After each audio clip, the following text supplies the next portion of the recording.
Hello, today I'm going to talk about an article written by Roberto Gonzalez called Hacking the Citizenry, Personality Profiling, Big Data and the Election of Donald Trump.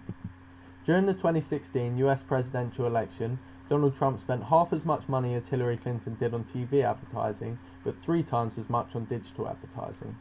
In order to make the most of this, Trump worked with a company called Cambridge Analytica.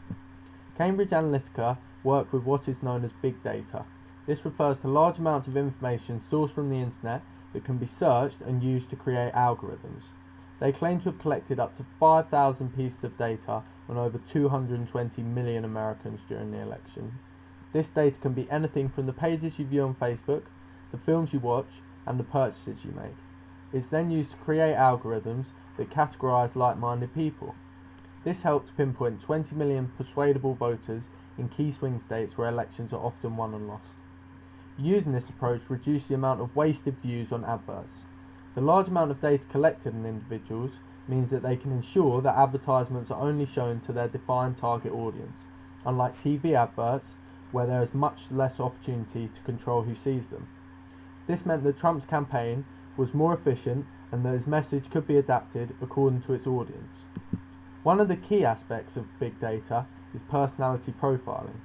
Cambridge Analytica used personality quizzes on social media sites such as Facebook in order to categorize their audience according to the Big 5 personality traits.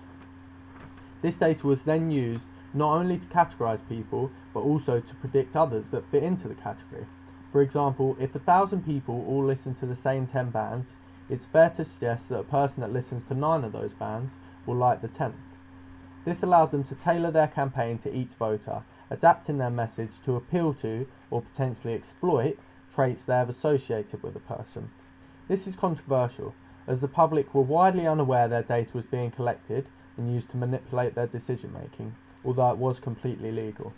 However, it's important to highlight that while the data collection is generally accurate, it's subject to participants responding honestly to personality quizzes. It's also important to highlight that people are often categorized according to predictions.